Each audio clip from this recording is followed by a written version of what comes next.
예, 안녕하십니까. KDI 이태석입니다. 예, 저는 이번 시간에 이제 그 다른 대전환에 관한 다양한 의견들 중에서 인구구조 변화와 관련된 내용들에 대해서 말씀드리도록 하겠습니다. 뭐 디지털 전환이라든지 세계 안보 환경이라든지 상당히 참 불확실성이 높은 상황인데요. 그거에 비해서 이제 인구구조의 변화는 상당히 느리면서도 확실하게 나타나고 있는 어떤 전환의 추세라고 볼 수가 있겠고, 그와 관련돼 가지고 제가 간단히 지금 최근에 인구구조 변화의 어떤 추세를 잠깐 정리해 드리면, 아직까지는 우리나라는 상당히 젊은 국가라고 볼 수가 있겠습니다.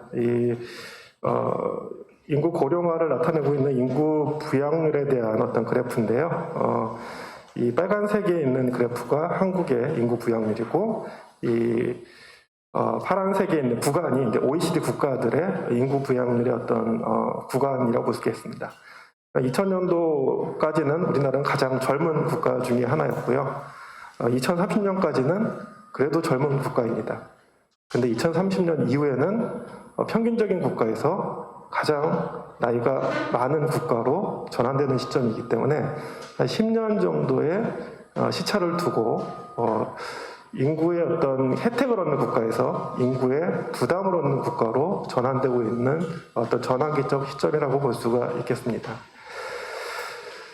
인구 구조의 변화 관련돼 가지고 이제 저출산 고령화 문제 이렇게 많이 말씀하시는데, 사실은 인구 구조의 변화의 근저에는 빠른 경제 성장이 있었습니다. 아까 그 김기환 박사님이 경제 성장 추이 무역 비중도 말씀을 해주셨듯이 동아시아 국가의 경제 성장이 매우 빨랐고요. 동아시아 국가의 기대 수명이라든지 경제적 환경이 개선이 빨랐습니다. 그렇기 때문에 더 인구 구조의 변화가 급격하게 나타난다고 볼 수가 있겠고요. 우리나라의 기대 수명은 전후에는 상당히 작았습니다. 낮았습니다. 한 40대 초반에 평균적으로 돌아가셨는데, 지금은 다 아시다시피 세계에서 상당히 오래 사는 국가로 볼 수가 있겠습니다. 근데 이거는 그 UN 비교를 위해서 2019년 기준으로 했기 때문에 한국은 한 82세 정도로 일본에 비해서 낮지만 선진국 평균에 비해서 상당히 오래 살고 있는 국가라고 볼 수가 있겠고요. 전 세계적으로 기대 수명이 증가하는 추세이지만 한국은 특히 빠른 기대 수명의 연장이 있었고, 기대 수명의 연장과 함께 합계 출산율이 낮아지고 있습니다. 그러니까 생애를 고려할 수 있는 기간이 많아지고 가임이라든지 출산의 기여율이 높아지기 때문에 어떤 합리적인 선택의 결과로서 합계 출산율이 상당히 급격하게 낮아지고 있고요. 이는 특히 동아시아 한중일 국가에서 빠르게 나타나고 있습니다. 근데 특이한 점은 2019년 유엔 전망에서 보면은 2000년도, 2015년 이후에는 반등하는 걸로 전망이 돼 있어요.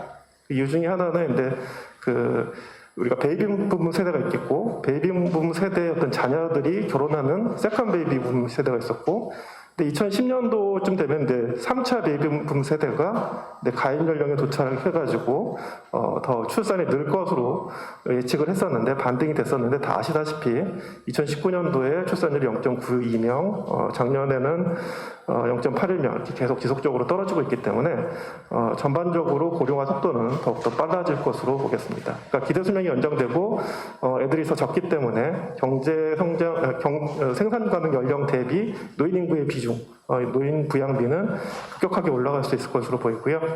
전 세계적으로 올라가고 있습니다. 특히 동아시아 국가에서 빠르고, 그 중에서도 한국은 가장 빠른 인구 고령화를 겪을 수가 있는 것이죠.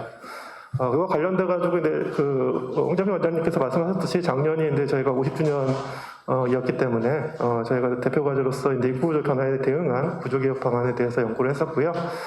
일부에서는 인적 자원의 효율적 활용, 즉 고령 인구의 활용을 위해서 어떤 정년제도라든지 노령층의 노동 공급 참여, 생산성 혹은 수요 제고 방안들에 대해서 논의했었고, 이번 시간에서는 그 고령화에 대응한 정부의 어떤 역할 수행 방식의 변화의 필요성에 관련된 2부 내용들을 간략하게 소개하도록 하겠습니다. 저희가 다양한 분야 중에서 복지, 교육, 지방행정, 국방 분야를 선정한 이유 중에 하나는 본 예산의 어떤 주요 분야별 지출 비중을 보면은 다 아시다시피 보건복지 고용 분야는 꾸준히 늘고 있고요. 10% 이상의 어떤 비중이 높은 분야들은 교육이라든지 일반 공공행정, 국방 분야라고 볼 수가 있겠습니다. 복지 분야에 대한 수요는 지속적으로 늘고 있고요. 다만 교육이라든지 지방행정, 국방에 대한 수요는 조금씩 낮아지고 있는 추세라고 볼 수가 있겠고, 기타 부분에 대한 논의도 물론 필요하긴 하지만 최근에 들어서는 이러한 그 비중이 높은 분야의 어떤 지출 효율이라든지 구조조정의 필요성이 높기 때문에 특정 분야에 대한 어떤 그 선정을 하였습니다. 그 노인복지 분야 관련돼 가지고는 복지 분야 중에서 이제 가장 빠르게 늘 것으로 되고 있는 분야 중에 하나가 이제 노인복지 분야인데요. 노인복지에 대한 거는 노인이 특별한 어떤 사회적 배려가 필요하다는 것이죠. 그 노동 생산성이 제한되고 있고 어떤 그 소득의 불충분성 그리고 이제 이재성이 높아지고 있기 때문에 노인이라는 어떤 연령 기준으로 삼아가지고 특정한 정책 대상을 삼고 있고 그와 관련돼서는 이제 소득 보장이라든지 돌봄 서비스, 건강 보장, 주거 여가 그리고 뭐 인권 보호 이렇게 다양한 서비스들이 있습니다. 이러한 서비스들이 제공되고 있는 기준으로는 연령이 사용되고 있는데요. 이 연령은 1981년도에 노인복지법이 제정된 이후에 거의 조정이 잘 안 되고 있습니다. 65세라는 어떤 전 세계적인 기준을 우리가 통상적으로 받아들이고 있고 많은 노인복지 사업들이 65세라는 어떤 연령 기준을 가지고 집행이 되고 있는데 앞서서 봤듯이 65세 인구 비중이 매우 빠르게 늘 것이기 때문에 이러한 인구 구조를 반영한 노인 연령의 어떤 조정의 필요성에 대해서 논의할 필요가 있다라는 생각입니다.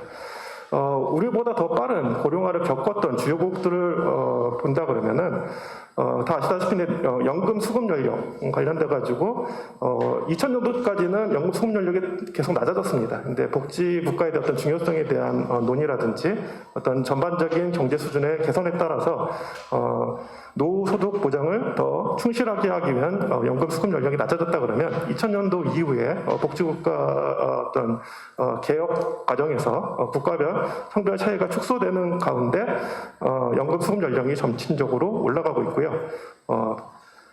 평균 실효퇴직 연령, 노동시장에서 이탈하고 있는 실효 연령 자체도 지속적으로 올라가고 있는 상황입니다. 이러한 근거 자체는 기본적으로 고령층의 건강 상태라든지 노동 능력이 개선되기 때문에 그리고 반면에 재정 여건은 점차 어려워지기 때문에 이 두 가지의 어떤 효과가 조정되는 과정에서 노인에 대한 정의가 바뀌고 있는데요.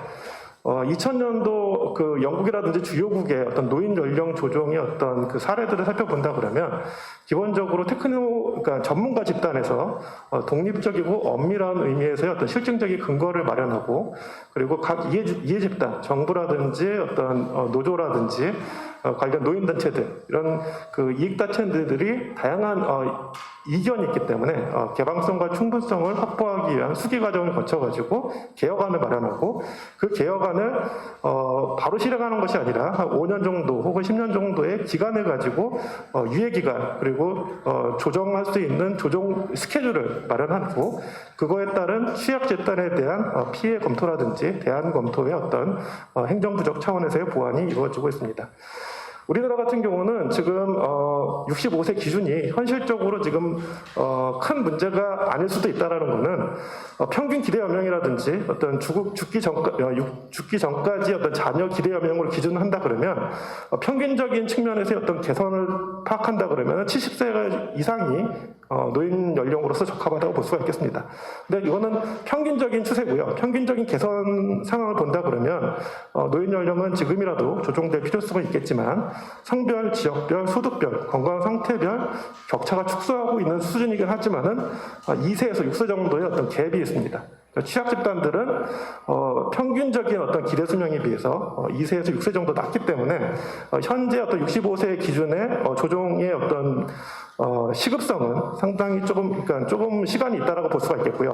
다만 격차가 축소하는 추세이고 이러한 개선의 속도가 중장기적으로 계속 유지될 것이기 때문에 10년에 최소 1세 정도의 어떤 노인 연령의 지속적인 상향의 조정이 필요할 수 있고 이를 미리 대비하기 위해서 어떤 조정의 스케줄을 마련하고 취약 집단에 대한 어떤 선별적인 타겟팅에 대한 보완이 필요하다라는 의견이고요. 다음에 이제 교육 분야 관련돼서는 다 아시다시피 이제 학력 인구 감소가 예상이 되고 있습니다. 근데 대부분의 국가에서 교사는 학력 인구에 따라서 그렇게 큰 조정이 없습니다. 직장이기 때문에 그렇죠.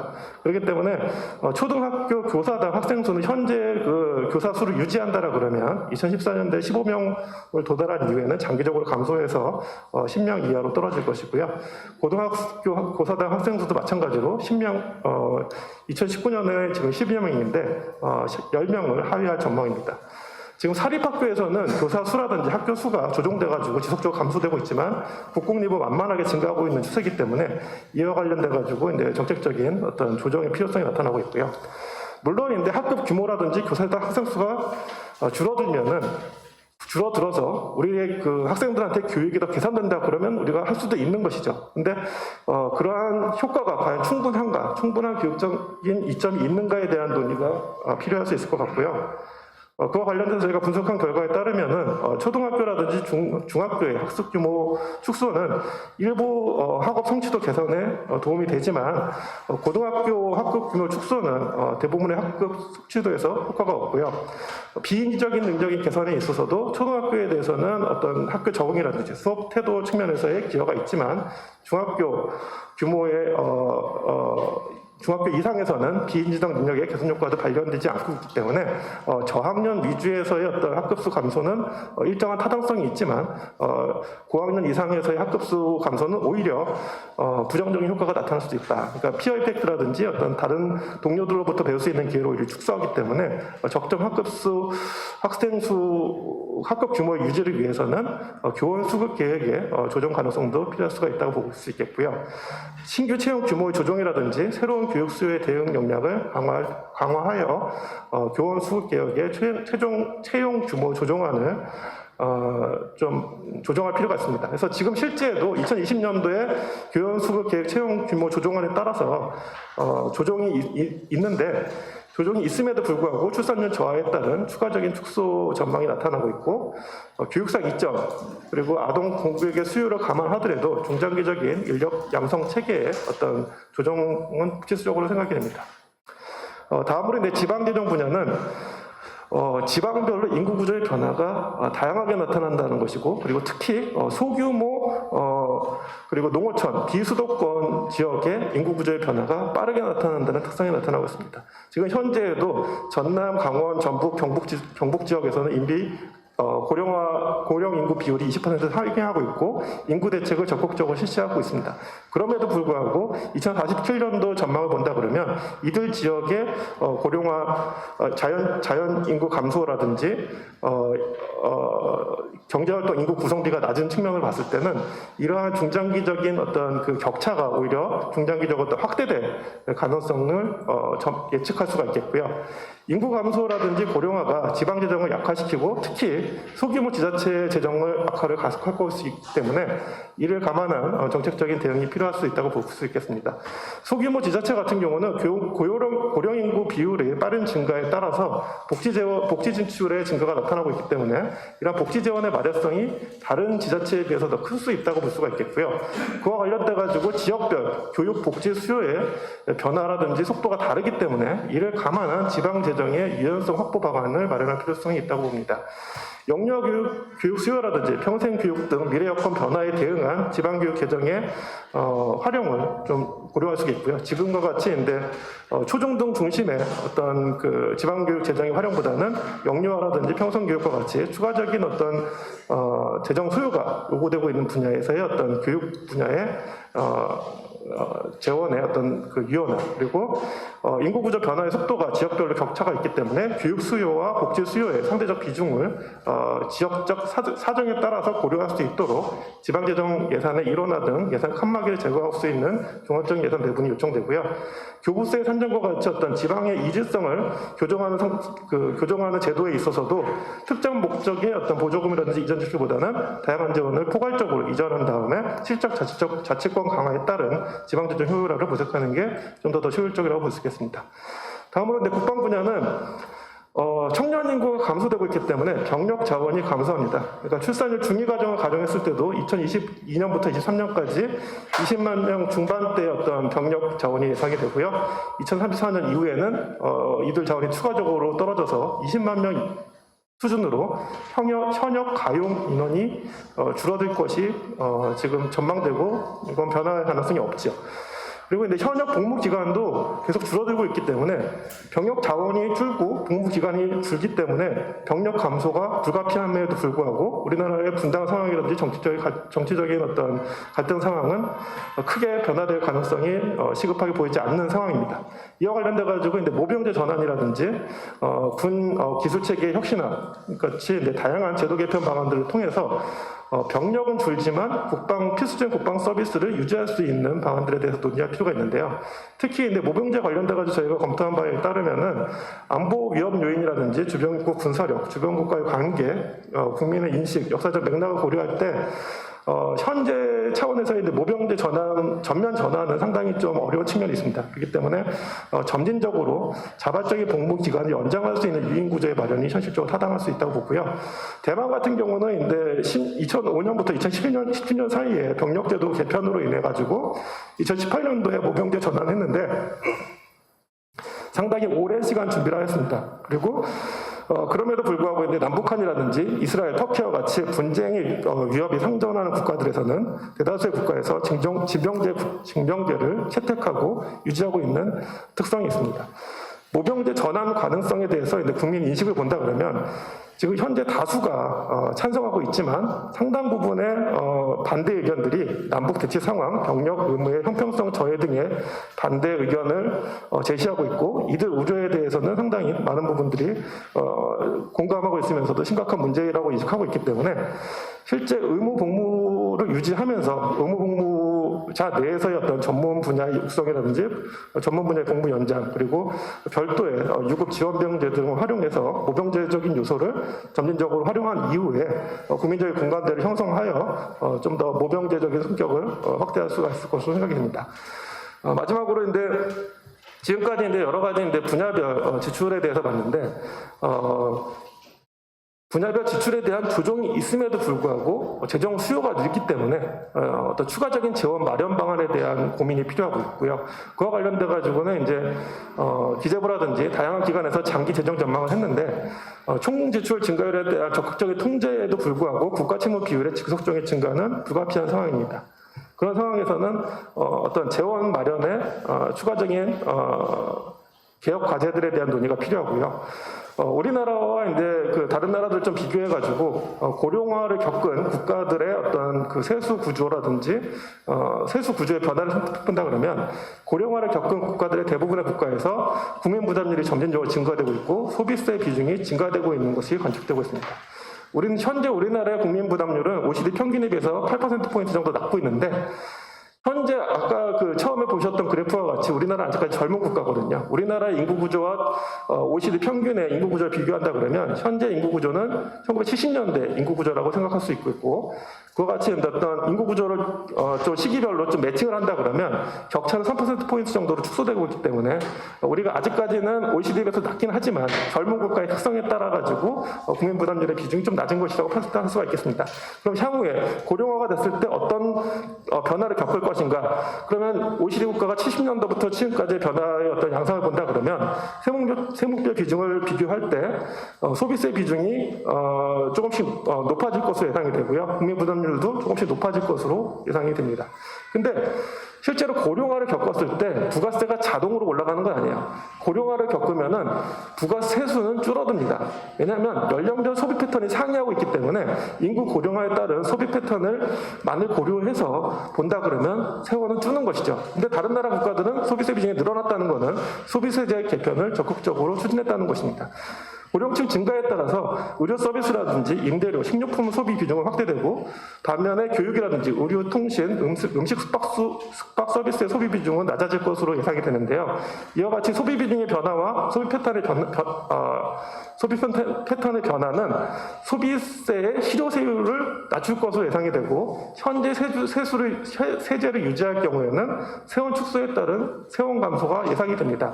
그래서 따라서 인구 고령화에 따른 세원 세원 축소를 이렇게 상세하기 위해서는 지금 현재 어떤 면세 대상인 교육, 금융, 의료 서비스에 대한 기본 세율 전환 혹은 경감 세율 적용이 필요할 수가 있을 것 같고요. 그럼에도 불구하고 세원 감소가 면세 제도의 어떤 조정으로는 불충분하기 때문에 부가세율을 한 2% 정도 포인트 정도 인상을 해야지 이게 인구 구조 변화에 따른 세원 감소를 상쇄할 수 있는 그런 효과라고 저희가 생각이 되고 있습니다. 그래서 따라서 이제 부가세제 세수에 대한 조정은 증세라든지 어떤 추가적인 세원 확보가 아니라 인구 고령화에 따른 세원 축소에 대한 대응으로서 적극적으로 고려할 필요가 있겠고, 그 이후에 부가세제 개편과 함께 재정지출 효율이라든지 사회보험제도의 정비와 동반해서 소비세율의 추가적인 인상 그리고 소득세와 사회보험료의 상향 조정 가능성에 대해서 검토할 필요가 있다는 의견입니다. 이상입니다.